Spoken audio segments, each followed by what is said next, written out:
ఆడపిల్లల మీద చేసే ఏ ఎదవకైనా కఠిన చర్యలు తప్పని చెప్పి పోలీసులు చెప్తున్న పరిస్థితి. కానీ ఇంత అంటే ఎన్ని చట్టాలు వచ్చినా, అంటే ప్రభుత్వంలో లేకపోతే సెంట్రల్లో మన భారతదేశంలో ఎన్ని చట్టాలు వచ్చినా ఇలాంటి ఎదవులకి ఇంకేం చెప్పాలి, ఇంక అర్థం కావాలి. అంటే వీళ్ళకి ఇంక భయం లేదు, ఎందుకంటే భయపెట్టే రకాల చట్టాలు లేవేమో. ఇంకా ఆడ మనుషుల మీద చెయ్యెత్తకూడదు ఒక చిన్న కామన్ సెన్స్ కూడా లేని మనిషి ఇంకేమంటుంది, మనిషి కాదు. ఒక 10 మందిలో ఉన్న ఆడ మనిషిని ఎట్టయ్య నువ్వు చేయేస్తావు? ఇక్కడ వేస్తావు? ఎవరైనా మీ ఇంట్లో వాళ్ళ మీద వేస్తే ఒప్పుకుంటావు? ఇక్కడ చేయేస్తావా? చెప్పు, ఒప్పుకుంటావు చెప్పట్లే, ఎట్టేస్తావయ్యా? ఆ డ్రెస్ ఒకవేళ కర్మగాలి పాప అందరి ముందు డ్రెస్ నీపేంటి ఏం చేసేవాడు? అంత మాత్రం జ్ఞానం లేదా? ఎట్ట కొడతావా ఒక మహిళను నువ్వు? అది కూడా బహిరంగంగా పోలీస్ సమక్షం ఎట్ట కొడతావు? నాయకుల లక్షణ నాయకుడు అంటే ఇవి కాదా? ఆయన సెటిల్మెంట్లు చేసేది నాయకుడు లక్షణాలు కాదు. అది రౌడీలు, గూండాలు, లేకపోతే సెటిల్మెంట్ చేసే దాదాలు హైదరాబాద్లో ఎక్కువ ఉంటారు, వాళ్ళు ఇవన్నీ చేసేది. నాయకుడు అంటే మండలంలో ఉన్న సమస్యలు ఏంది, వాళ్ళకి కరెక్ట్గా నీరు అందుతుందా, లేకపోతే రోడ్డు సక్రంగా ఉన్నాయా, లేకపోతే ఇంకొక సైడ్ కాలంలో సక్రంగా ఉన్నాయా, లేకపోతే అక్కడ జబ్బులు జ్వరాలు చచ్చిపోతున్నారు, అవి చూడాలి.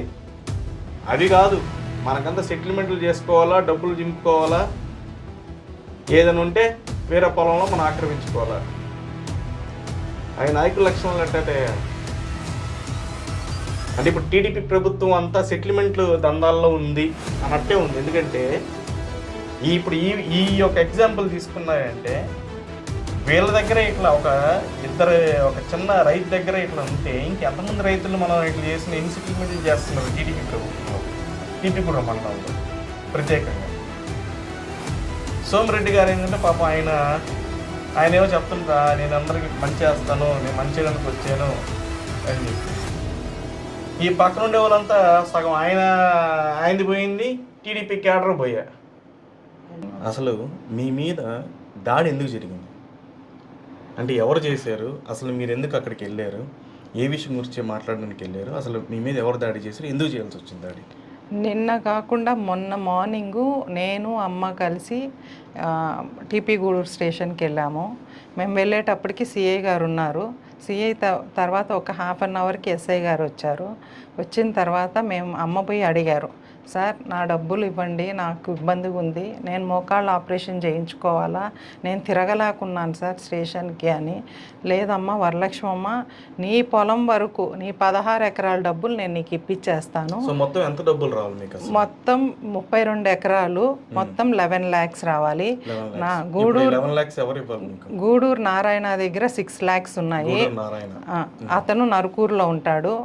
ఈయన చంద్రశేఖర్ డల్లారి, ఇతను వచ్చి చింతోపులో ఉంటారు. ఇతని దగ్గర 5 lakhs రావాలి. 5 lakhs ఎప్పుడు ఇచ్చారు? అంటే మీ పొలాన్ని వాళ్ళకి ఎప్పుడు ఇచ్చారు? అంటే తీసుకెళ్ళమని చెప్పి మార్చ్ 28th వరికోత జరిగింది, అప్పుడు తీసుకెళ్లారు. తర్వాత 10 days తర్వాత ఈయన చంద్రశేఖర్ వచ్చి ఈ అమ్మ పొలం మట్టుకు చంద్రశేఖర్ వరికోత కోసాడు, చంద్రశేఖర్ తీసుకెళ్లారు. ఇంకొకటి 16 ఎకరాలు, అది నాన్నది 11 acres, 5.5 acres మా లాస్ట్ అమ్మాయి మీద ఉంది. సో ఆ అమ్మాయిది వేసే రోజు వచ్చి మాకు వెయ్యొద్దు అని చెప్పలేదు. సో మేము వేసాము, మేము తప్పు కాబట్టి మేము ఎస్ఐ గారికి సిఐ గారికి ఏం చెప్పామంటే, సార్ మేము పెట్టుబడి పెట్టాము కాబట్టి ఎకరాకి 30,000 లెక్కన మాకు ఇచ్చేసి రిమైనింగ్ అమౌంట్ అమ్మాయికి ఇచ్చేసేయండి. 32 ఎకరాలు మీరు చెప్పింది, 32 ఎకరాలకి మీరే పెట్టుబడి పెట్టుకున్నారు? మొత్తం మా అమ్మగారు పెట్టారు, మొత్తం మా అమ్మగారే పెట్టారు. పెట్టే రోజు ఎవ్వరు పెట్టొద్దు అని చెప్పలేదు, ఏమి చెప్పలేదు, ఆపలేదు, ఏమి లేదు. లాస్ట్ ఇంకా ఈ రోజు నేను మిషన్స్ పెట్టి అమ్మ వరికోత కోయిపించాలి అనంగా మేము కర్నూలులో నుంచి మిషన్స్ అన్ని అరేంజ్ చేసుకుంటే వచ్చి మిషన్కి కార్ అడ్డం పెట్టేశారు. ఇప్పుడు ఈ దళారులు ఎప్పుడు అంటే మార్చిలో తీసుకున్నారు, మార్చి నుంచి ఇప్పుడు దాకా మీకు డబ్బులు అందజేయలేదు? ఫోన్ చేశాము, ఫోన్ చేస్తే నారాయణ అయితే అమ్మ ఫోన్ నంబర్ బ్లాక్ చేసేస్తున్నాడు. చంద్రశేఖర్ ఏం చెప్పారంటే, అమ్మ నాన్ను ఎస్ఐ గారు వారికి కోయిపించు, నువ్వు మిషన్ పెట్టి కోయిపించు అని చెప్తేనే నేను కోయిపించానమ్మా, నువ్వు నాకు చెప్పలేదు. సో ఎస్ఐ గారు సిఐ గారు నీ డబ్బులు ఇచ్చేయి అంటే నేను అరగంటలో తెచ్చి మీ డబ్బులు మీకు ఇచ్చేస్తాను అని చెప్పారు. సో అందుకని ఎప్పుడైతే ఈ చంద్రశేఖరు ఎస్ఐ గారు సిఐ గారి మీద చెప్పారో మేము టీపీ గూడూరు స్టేషన్కి పోయి సార్ వాళ్ళ చేత చెప్పించుకుందామని మేము స్టేషన్ తిరిగాము. సార్ అడిగితే అమ్మ వరలక్ష్మమ్మ నీ 16 ఎకరాలు నీకు ఇప్పించేస్తాను, నువ్వు పోయి మోకాళ్ళు ఆపరేషన్ చేయించుకోవాలంటున్నావు, చేపించుకో, అదేదో మాట్లాడుకోవాలంట అన్నారు. సరే సార్ అన్నాం. ఈవినింగ్ 4 o'clockకి చెప్పారు సిఐ గారు, ఎస్ఐ గారు 6 o'clockకి చెప్పారు. అసలు మీ డబ్బులు ఇవ్వడానికి ఎస్ఐ సిఐ ఎందుకు వచ్చారు మధ్యలో చెప్పండి? ఎందుకంటే ఇప్పుడు పొలం మీది, పొలం మీరు వేసుకున్నారు, దళాలను పిలిపించుకొని కోత కోయించుకున్నారు, ఆయనకి అప్పచెప్పారు. ఈ డబ్బుల విషయంలో అసలు సీఏ దాకా వెళ్ళింది. ఏమయ్యా బుద్ధి ఉందా మీకేమన్నా? మీరు దళారులయా? ఇద్దరు ఆడ మనుషులు మార్చి నుంచి ఇప్పుడు దాకా పొలం తీసుకున్నారు, ఒడ్లు తీసుకెళ్ళారు దళారులుగా. ఏమయ్యా డబ్బులు ఇప్పుడు దాకా ఏమయ్యా? చీటర్లా మీరేమన్నా? చీటింగ్ చేస్తున్నారా? ఈ మండలంలో మీరు దళారులని పేర్లు చెప్పుకొని ఎంతమందిని చీట్ చేశారు? ఇట్లాగా ఎంతమందిని మోసగిచ్చారా? ఏమయ్యా నారాయణ, చంద్రశేఖర్ గారు, దళారుల ముసుగులో మీరు రైతుల్ని మోసగిచ్చాలని ఉన్నారేంది మండలంలో? ఇలా ఎంతమంది రైతులను మోసగిచ్చారు మీరు? ఆ మాత్రం తెలియదా? డబ్బులు తీసుకున్నామే ఇయ్యాలని తెలియదు. ఎందుకు వెళ్ళావయ్యా సమస్య ఉంటే? వాళ్ళకి ఇంట్లో గొడవలు సమస్య పొలం ఉన్నప్పుడు నువ్వెందుకు వెళ్ళావు? అప్పుడు తెలియదు నీకు తీసుకోవాలా లేదనా? డబ్బులు చేతిలో పడ్డాక నీకు తెలిసింది వాళ్ళ సమస్యలు నేను వాళ్ళ చేత ఇప్పిస్తాను, ఇంకోటి వస్తాడు, ఇంకో గొట్టంగాడు వస్తాడు, వాడి చేత ఇప్పిస్తాను, అప్పుడు తెలిసింది. పొలం వెళ్ళి నువ్వు కోయిపించినప్పుడు తెలియదు నీకు ఈ పొలం అంతా సమస్యలో ఉంది, వాళ్ళ కుటుంబ సభ్యులంతా సమస్యలో ఉందని. ఎంత చీటింగ్ చేసేవాళ్ళు మీకు అట్లా అసలు ఎవరిస్తున్న మండలంలో మీకు ఎవరైనా ఇస్తారు? ఇంకా మీరు ఎట్లా ఒక ఇద్దరు ఆడపిల్లల్ని, ఒక ఆమె మొగుడు చనిపోయిన ఆమె ముసలాం ఆమెని వాళ్ళ కూతుర్ని ఇబ్బంది పెట్టి మీలాంటి వాళ్ళకి ఇంకెవరైనా ఇస్తారా? మీ దగ్గరకు వస్తారు రైతులు? అసలు ఏ రైతైనా వచ్చి మీకు ఇస్తాడా నమ్మకంగా? అప్పుడు తెలీదా మీకు? తెలుసు కదా వాళ్ళ పొలం ఏదో డిస్ప్యూట్లో అని తెలుసు, అప్పుడు ఎందుకు వెళ్ళారా? ఇప్పుడు తెలిసిందా మీకు? డబ్బులు ఇచ్చే విషయంలో తెలిసిందా మీకు? ఎవరికి తెలుసా? ఇప్పుడే అంటే ఈ మధ్యలోనే మీరు ఇన్ని చీటింగ్లు చేశారంటే ఇంతకుముందు ఎంతమంది రైతులు నష్టపోయారు మీ దగ్గర? మళ్ళీ టీడీపీ కండువ కప్పుకొని తిరుగుతుంటారు, అది ఎందుకో తెలియదు. అనవసరంగా పార్టీ పేరు చెడగొట్టడానికేమో. ఏమేం చెప్పమ్మ తర్వాత? చంద్రశేఖర్ ఎప్పుడైతే అమ్మ ఎస్ఐ గారు సిఐ గారు చెప్తేనే నేను మీ మిషన్ పెట్టాను, నేను పెట్టకపోతే నువ్వు కొయిపించుకొని ఉండకూడదా? నువ్వు కొయిపించుకోలేకపోయావు కాబట్టి ఎస్ఐ సిఐ చెప్తే నేను కొయిపించాను, వాళ్ళు చెప్తే నేను ఇస్తాను అన్నందుకు నేను టీపీ గూడూరు స్టేషన్కి పోయి అడిగాను, సార్ మీరు చెప్తే ఇస్తారు అంటే అప్పుడు సిఐ గారు చెప్పారు వరలక్ష్మమ్మ నీ డబ్బులు ఇస్తాను అని. ఈవినింగ్ 6 o'clockకి ఫోన్ చేస్తే 6 o'clockకి 1 గంట అటు ఇటు అమ్మ పొద్దుపోయినా నీ డబ్బులు ఇచ్చేస్తాము అన్నారు. సరే 9:30 వరకు వెయిట్ చేశాము. చంద్రశేఖర్ డల్లారి కూడా స్టేషన్లోనే ఉన్నారు. తర్వాత వెళ్ళిపోయారు అతను. నేను ఎస్ఐ గారికి ఫోన్ చేసి సార్ అంటే, అమ్మ రైటర్ సమక్షంలో ఇచ్చేసి పొమ్మన్నానమ్మా, మా అమ్మాయికి బాగలేదు, నేను రేపు వస్తాను అని అన్నారు అని చెప్పి ఎస్ఐ గారు చెప్పారు. నేను మార్నింగ్ కాల్ చేసి చంద్రశేఖర్ నా డబ్బులు ఏందమ్మా అంటే, అమ్మ బాబిరెడ్డి గారు చెప్తే ఇస్తాను, బాబిరెడ్డి సోమిరెడ్డి గారు చెప్తే ఇస్తాను, ఇప్పుడు దాకా నా దగ్గర వీడియోస్ ఉన్నాయి చంద్రశేఖర్, నువ్వు ఎస్ఐ గారు సిఐ గారు చెప్తే ఇస్తాను అన్న నీ రికార్డింగ్స్ ఏమైనా చేసుకోపోమ్మా, బాబిరెడ్డి గారు చెప్తే ఇస్తాము అన్నారు. అప్పుడు నేను బాబిరెడ్డి వరిగొండ జ్వాలాముఖి అమ్మవారి గుడిలో ఉంటారు 9:30కి అన్నప్పుడు నేను ఆ టెంపుల్ దగ్గరికి పోయి అక్కడ వెయిట్ చేసి అడిగితే అమ్మ 10 నిమిషాల్లో వచ్చేస్తారు అన్నారు. నేను వెయిట్ చేసిన తర్వాత అంకుల్ వచ్చారు. వచ్చిన తర్వాత అంకుల్ ఇట్లా చంద్రశేఖరు మీరు చెప్తే ఇస్తామంటున్నారు, మీరు ఒకసారి కాల్ చేసి చెప్పండి అంకుల్ అంటే, నాకేం సంబంధం అమ్మా, గూడూరు నారాయణది నేను కొయిపించాను. సరే గూడూరు నారాయణ ఇప్పి అంటే నీకెందుకు ఇస్తారు, వాళ్ళకు కూడా కావాలా, పెట్టుబడి పెట్టింది మేము, మాకు ఇవ్వండి, వాళ్ళకి ఎందుకు ఇస్తారు, నాకు వెంకటేశ్వర రైతు డిపో నెల్లూరులో వాళ్ళకి నేను అమౌంట్ ఇవ్వాలా, వాళ్ళు నాకు ఇంటికి వచ్చి అడుగుతున్నారు అంకుల్, వాళ్ళు పోయి వాళ్ళని అడగట్లేదు. ఇడిచిపెట్టిన లంజా నువ్వు రోడ్డు మీద తిరుగుతున్నావే, నీ మొగుడు బాబిరెడ్డి, వరిగొండ బాబిరెడ్డి అన్నాడు. తర్వాత పెట్టుబడి పెట్టిన వాళ్ళం మేము కదా అంకుల్, మేము పెట్టుబడి పెడుతున్నాం కాబట్టి మా ఇంటికి వస్తున్నారు, వాళ్ళ ఇంటికి వస్తే వాళ్ళకి తెలుస్తుంది ఆ పెయిన్ అని అంటే, నాకేం సంబంధం లేదు, లంజల్లారా ఏమన్నా చేసుకోండి అని అలానే వచ్చి నన్ను చంప మీద కొట్టి జుట్టు లాగేసి మన కొట్టాడు. కొట్టంగానే నేను బాబిరెడ్డి ఇతనే. ఇంట్లో వాళ్ళు అంటవా నువ్వు లంజా అని? ఇడిచిపెట్టిన లంజా వాళ్ళ కూతురుని అంటే ఒప్పుకుంటారా అంటవా? మళ్ళీ టీడీపీ నాయకులు ఏమైపోతున్నారంటే, ఈ టీపీగూడూరు మండలంలో అంత సెటిల్మెంట్ బ్యాచ్ అయిపోయింది. ఈ భూ సెటిల్మెంట్లు చేసుకోవడానికి వీళ్ళకి టైం సరిపోతుంది. అక్కడ ఉండే సమస్యలు, టీపీగూడూరులో ఎన్ని సమస్యలు ఉన్నాయి అవన్నీ పట్టించుకోకుండా మనం అంతా భూ సమస్యలను వేసుకొని సెటిల్మెంట్లు చేసుకోవడానికి మీకు పదవులు ఇచ్చినట్టున్నారు. అది కూడా సోమిరెడ్డి గారి ఇలాకాలో. సోమిరెడ్డి గారు ఏం చేస్తున్నారు పాప ఆయనకి తెలియాలి సార్, ఎమ్మెల్యే సార్. మళ్ళీ పైనేమో అనిత వంగలపూడ మహిళలకి మొత్తం సంరక్షణ మా ప్రభుత్వంలో, ఇక్కడేమో టీడీపీ నాయకులే ఆడవాళ్ళని చించేయడాలు, వాళ్ళ మీద దాడి చేయడాలు, వాళ్ళని ఇష్టం వచ్చిన తిట్టడం. ఎందుకే మీకు అందరికి నాయకులని చెప్పి ఇచ్చింది? టీడీపీ పేరు చెడగొడుతున్నారేమో టీపీగూడూరు మండలం. అట్టేమో అంటే ఓన్లీ సెటిల్మెంట్లు చేసుకోవడానికి వేరే కుటుంబ సమస్యలు ఉంటే కూడా ఇంకా బాబిరెడ్డి దగ్గర పంపిద్దాం అందరం. టీపీగూడూరులో ఏదైనా భూ సమస్యలు ఉంటే బాబిరెడ్డి దగ్గర పోండి అందరం, ఆయన చూస్తాడు.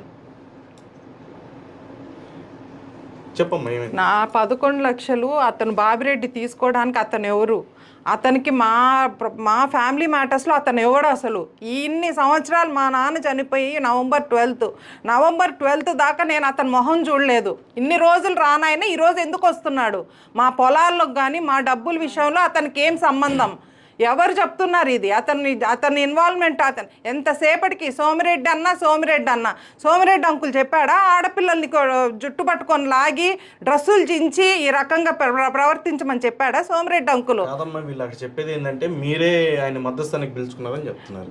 నేను పిలుచుకోలేదండి, అవతల ఇద్దరు ఉన్నారు చూడండి, వాళ్ళు పిలుచుకున్నారు. వాళ్ళు పిలుచుకున్నప్పుడు వాళ్ళిద్దరు కోర్టులో వేసుకోకూడదు కేసు. అమ్మాయి పెద్ద అమ్మాయి కోర్టులో వేసింది, కోర్టులో వేసి ఇక్కడ ఇతన్ని తీసుకొని వచ్చి ఈ దౌర్జన్యం చేయమని కోర్టు చెప్పిందా? దౌర్జన్యం చేయమని టీపీగూడూరులో ఈయనే కదా జడ్జి, అటువంటిప్పుడు ఈయనే ఇస్తాడు అందరికి పట్టాలు రాసిస్తాడు, లేదా ఇంకేమైనా భూ సమస్యలు ఉంటే వేరే వాళ్ళకి భూములు కూడా రాసి ఇచ్చేస్తాడు. ఆయన సమక్షంలో మనకేంటంటే ఆర్డర్స్ వస్తాయి, మన జిల్లా కోర్టు దాకా పోబల్లే. చెప్పండి అమ్మా. ఎంతసేపటికి మా అమ్మ 16 ఎకరాలు మా అమ్మకు దక్కనీయకుండా చేయాలని ఈ వరిగొండ బాబిరెడ్డి, కైలాసం ఆదిశేషారెడ్డి, నిజంగా కైలాసం ఆదిశేషారెడ్డి మా నాన్న తమ్ముడు, నిజంగా అతను కరెక్ట్ అతనైతే మా నాన్నకి 2022 నుంచి డయాలసిస్ జరుగుతుంది. మా నాన్నకి హెల్త్ బాగాలేనప్పుడు నువ్వు పెద్ద అమ్మాయిని తీసుకొని వచ్చి, అన్నయ్య ఈ అమ్మాయి పరిస్థితి బాగలేదు, నువ్వు ఈ అమ్మాయికి ఏదైనా సెటిల్మెంట్ చేయి, నిజంగా నువ్వు పెద్ద మనిషివి అయితే ఆ పని చెయ్యి. ఈరోజు మా నాన్న ఉన్నన్ని రోజులు నువ్వు ఏమి చేయకుండా మా నాన్న చనిపోయిన తర్వాత ఆ అమ్మాయిని తీసుకొని వచ్చి ఆ అమ్మాయి చేత కోర్టుకి వేపించి ఆ అమ్మాయిని మా పొలాల్లో తిప్పే రైట్స్ నీకు ఎక్కడి నుంచి వచ్చాయి? మా నాన్న ఉన్నన్ని రోజులు పిల్లి, ఈరోజు పెద్ద పుల్లయ్యావు నువ్వు. నీ నిజంగా నాయకుడివా? నువ్వు నిజంగా పెద్ద మనిషివా? కైలాసం వాళ్ళకి పెద్ద మనిషి అంట అతను. ఇప్పుడు మీకు మీ మీద ఎవరు చేసింది? అసలు ఏం చేశారు అక్కడ సంఘటన ఏం జరిగింది చెప్పండి కరెక్ట్గా. బాబిరెడ్డి ఇలా అసభ్యకరంగా మాట్లాడుతూ కొట్టాడు, నన్ను కొట్టాడు అని. నేను నిజంగా ఆయన సోమిరెడ్డి దగ్గర నాయకుడు మాట్లాడతాడు, సమాధానం చెప్తాడని పోయాను, కానీ కొట్టించుకోవడానికి ఎవరు పోరు. అతను మాట్లాడతాడు అనుకున్నాను. ఒక్కసారి నన్ను కొట్టంగానే నేను షాక్ అయిపోయి పరిగెత్తి వెనక్కి తిరిగేటప్పటికి మా అమ్మని కొడితే మా అమ్మ కింద పడిపోయింది. తర్వాత మా అమ్మని కొడుతున్నాడని పోతే మళ్ళీ నన్ను కొట్టాడు. కొట్టిన తర్వాత నేనేం చేశానంటే పరిగిస్తా పోయి కారులో కూర్చున్నాను. కారులో కూర్చుంటే అక్కడ ఆ చుట్టుపక్కల ఉన్న వాళ్ళందరూ వచ్చి, అమ్మ మీ అక్క చెల్లెళ్ళు గొడవలు, మీ అక్క చెల్లెళ్ళకి ఫోన్ చేయండి సెటిల్మెంట్ చేస్తాం. నేను ఎందుకు చెయ్యాలా, అతను వాళ్ళ పక్క అతను పిలుచుకొని చేసుకోమను అని అన్నాడు. అమ్మన్న మీరు ఆ రికార్డింగ్స్ నా ఫోన్లో నేనేం తీయలేదు, 2 వీడియోస్ తీశాను. ఆ రికార్డింగ్స్ తీసేయడానికి అతను ఆ చుట్టుపక్కల వాళ్ళు వచ్చి నా కారులో కూర్చున్నారు. నేనేం చేశానంటే ఆ ఫోన్కి దాచిపెట్టేశాను. అమ్మన ఆ ఫోన్ తీసేసి తర్వాత ఆ ఫోన్ని తీసుకోవడానికి వీళ్ళు ఏమన్నారంటే మీరు వెళ్ళిపోండి అమ్మ బయటికి అని అన్నారు. ఎవరు కానిస్టేబుల్ మస్తానయ్య, ఇంకొక కానిస్టేబుల్ టీపీ గూడూరు స్టేషన్లో చూశాను. వాళ్ళు చెప్పారు, అమ్మ నువ్వు వెళ్ళిపో, కారు తీసుకొని నువ్వు వెళ్ళిపో, మేము ఉంటాము అని. అమ్మవారి టెంపుల్ గుడి దగ్గర ఉండే పెద్ద చెట్టు ఉంటుంది స్టార్టింగ్లో, ఆ చెట్టుకి మెయిన్ గేట్కి మిడిల్కి వచ్చేటప్పటికి బాబిరెడ్డి వచ్చేసి నా డ్రెస్సుని ఇట్ట ముందు పట్టుకొని ఇట్ట లాగి చున్నీని చించేసి నన్ను ఎప్పుడైతే బాబిరెడ్డి కారులో వచ్చి నన్ను దాడి చేయడానికి వచ్చాడో నేను కారులో నుంచి దూకి పోయి అమ్మవారి దగ్గరకు పరిగెత్తిపోయి గుడిలో ఉంటే ఆ గుడి దగ్గర ఉండే అతను నన్ను గుడి దగ్గర తీసుకొని పోతే అందరినీ చూపిస్తాను. అతను వచ్చి గుడి దగ్గర ఉండడానికి లేదమ్మా అని బయటకు వస్తే తీసుకొని వచ్చి కారులో కూర్చున్నాను. నన్ను నా ఫోను రికార్డింగ్స్ని డిలీట్ చేయడానికి ఆ ఫోన్ కోసం కూడా దాడి, డబ్బులు అడిగితే దాడి, వాళ్ళు దాడి చేసింది నేను రికార్డింగ్ చేసుకుంటే అది మళ్ళీ ఆ రికార్డింగ్స్ డిలీట్ చేయడానికి మళ్ళీ దాడి. నన్ను చించింది, నన్ను కారులో నా డ్రెస్సు చించి నన్ను అసభ్యకరంగా ప్రవర్తించినప్పుడు ఈ టీపీ గూడూరు ఇద్దరు కానిస్టేబుల్ ఇద్దరు అక్కడ ఉన్నారు. వాళ్ళు సాక్ష్యం చెప్పకపోయినా ఇంకా వాళ్ళ ఇష్టం, వాళ్ళ సమక్షంలోనే జరిగింది అది మటుకు. లాస్ట్ నా కారులో ఆ కానిస్టేబుల్లే రండమ్మ పంపిస్తానని చెప్పి మధ్యలో ఆపినప్పుడు వాళ్ళదే బాధ్యత. నన్ను బయటికి పంపిస్తామన్నప్పుడు నేను కారు స్టార్ట్ చేసి వెళ్ళిపోయేటప్పుడు లాస్ట్ దాకా నన్ను బయటికి చేర్చే బాధ్యత ఆ కానిస్టేబుల్. మధ్యలో ఆపి వాడు ఆ బాబిరెడ్డి గాడు ఆడపిల్లల్ని నన్ను మా అమ్మని తాకే అర్హత ఎవరికి ఉంది? ఇదే రకంగా వాళ్ళ భార్యని వాళ్ళ కూతుర్ని తాకితే ఒప్పుకుంటాడా? ఈ దాడి వాళ్ళ మీద జరిగితే ఒప్పుకుంటాడా? అసలు వాడెవడు? నన్ను టచ్ చేయడానికి నువ్వు మాట్లాడు, లేదంటే పోలీసులను పిలిపించి నన్ను ఇంటికి పంపించేసేయి. నువ్వు పోలీసులు పిలిపించి ఇంటికి పంపించేసేయి. నువ్వు దాడి చేయడానికి అసలు నువ్వు ఎవడు? మా నాన్న ఉన్న రోజులు ఎక్కడికి పోయావు నువ్వు? నీకేం పని మా పొలాల దగ్గర? ఇంకా కానీ నా జోలికి కానీ వచ్చావంటే మర్యాద ఉండదు నీకు. అతని నుంచి మాకు మా అమ్మకి ప్రాణహాని ఉందండి. పోలీస్ గారికి వాళ్ళు విచారించమనండి.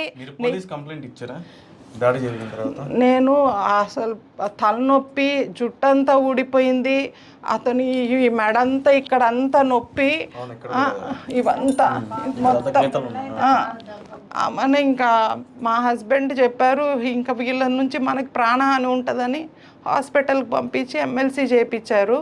అక్కడికి వెళ్ళిన తర్వాత ఎమ్మెల్సీ చేయించుకొని ఇంకా ఎన్నిసార్లు అమ్మా మీరు ముందుగానే అవన్నీ తెమ్మని ఉంటే ప్రతి కంప్లైంట్ జెరాక్స్ ఉంది.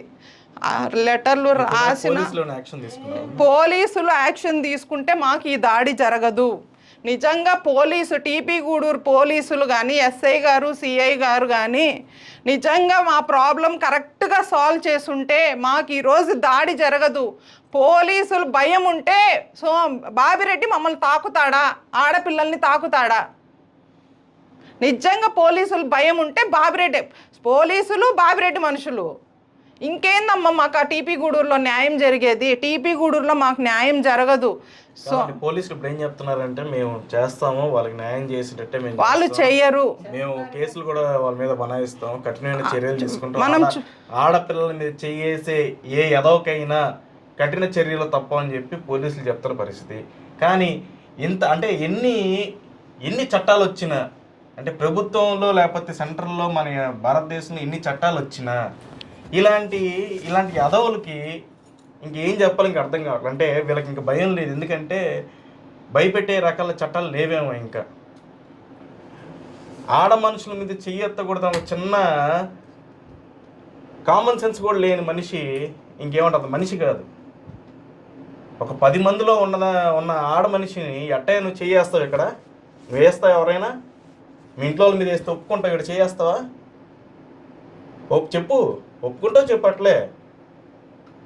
ఎట్టేస్తావయ్యా? ఆ డ్రెస్ ఒకవేళ కర్మగాలి పాప అందరి ముందు డ్రెస్ నీపేంటి ఏం చేసేవాడు? ఏం అంత మాత్రం జ్ఞానం లేదా? ఎట్ట కొడతావా ఒక మహిళను నువ్వు? అది కూడా బహిరంగంగా పోలీస్ సమక్షం ఎట్ట కొడతావు? ఏం సార్ మీరు మీ దాకా వచ్చింది మీరు తీసుకున్నారా? నిజంగా పోలీసులు సార్ వాళ్ళు నిజంగా దీన్ని ఎంక్వైరీ చేయదలుచుకుంటే సార్ టెంపుల్లో సీసీ ఫుటేజెస్ ఉండవా చెప్పండి సార్. డిలీట్ చేసి ఉంటారు. డిలీట్ చేసేది కాదు, వాళ్ళు నిజంగా న్యాయం చేయదలుచుకుంటే నాకు సీసీ ఫుటేజెస్ తీయమనండి. మా తప్పు ఉంటే మాట్లాడమనండి, వాళ్ళ తప్పు ఉంటే వాళ్ళ మీద యాక్షన్ తీసుకోమనండి. నిజంగా ఇప్పుడు బయట ఎక్కడైతే సీసీ ఫుటేజెస్ ఉండవు, అమ్మవారి గుళ్ళో అతను ఎప్పుడైతే నా ఫోన్ లాక్కోవాలని చూశాడో నేను అమ్మవారి ముందు దాకా వెళ్ళాను. ఆ వీడియో కనీసం సరే బయట లేదా? టెంపుల్ లోపల సీసీ కెమెరాలు ఉన్నాయి, సీసీ ఫుటేజెస్ ఉన్నాయి. పోలీసులు నిజంగా యాక్షన్ తీసుకునే వాళ్ళైతే సీసీ ఫుటేజెస్ తీయండి, బయటికి తీసి మేమేం చేసామో చెప్పండి, వాళ్ళు ఏం చేశారో చెప్పండి. అక్కడే వాళ్ళు న్యాయం చేయదలుచుకుంటే అట్టే చేయొచ్చు సార్. వాళ్ళు నిజంగా న్యాయం చేయాలంటే పోలీస్ డిపార్ట్మెంట్ చెప్తున్నారు కదా, ఇది కేసులు మేము కడతామని చెప్తున్నారు, మీకు డబ్బులు లేదు సార్. మీరు యాక్షన్ తీసుకోకుండా మీరు యాక్షన్ తీసుకొని మా అమ్మగారు నాకొద్దు, నేను ఒకటే అడిగాను సార్, 23 lakhs నేను ఎవరెవరికి ఇవ్వాలో మొత్తం అకౌంట్ నంబర్స్ అన్నీ పంపించాను బాబిరెడ్డికి. అంకుల్ నాకొద్దు డబ్బులు, ఎవరికైతే ఇవ్వాలో వాళ్ళకి మీ చేతులు గుండా కట్టేసేయండి. ఇంకా అంతకన్నా ఏం చెప్పమంటారు సార్? నేను నాకొద్దు, ఇవ్వాల్సిన వాళ్ళకి క్లోజ్ చేసేయండి. వాళ్ళు వచ్చి మా ఇంటికి వచ్చి అడుగుతున్నారు కానీ బాబిరెడ్డి ఇంటికి పోవట్లేదు కదా. నిజంగా ఆయన పెద్ద ఒక నాయకుడు, ఒక మధ్యస్థం చేయాలనుకున్నాడు. అమ్మ ఈ డబ్బులు మీకు పెండింగ్లో ఉన్నాయి, ఈ అకౌంట్స్ నేను క్లోజ్ చేస్తాను అని చేసి ఉండాలా. ఆ లక్కానికి నాయకుడు లక్షణాలు లేవులేండి. ఇప్పుడు మహిళ మీద చెయ్యెత్తైన ఒక వ్యక్తికి నాయకుడి లక్షణం ఎక్కడి నుంచి వస్తుందా? ఎక్కడి నుంచి వస్తుంది? ఎక్కడి నుంచి వస్తుంది నీకు నాయకుడి లక్షణాలు? ఒక అమ్మాయి మీద చెయ్యెత్తి బహిరంగంగా అమ్మాయిని, ఒక ఆడ మనిషిని కొట్టి ఆమె బట్టలు చింపేసి నాయకుడు నువ్వు ఏమంత అత్యుత్సాహం? వాళ్ళ కుటుంబ సమస్యలు నువ్వు పెద్దరికి నువ్వు జడ్జా? ఏమైనా టీపీ కుట్ర మండలానికి కాదు కదా.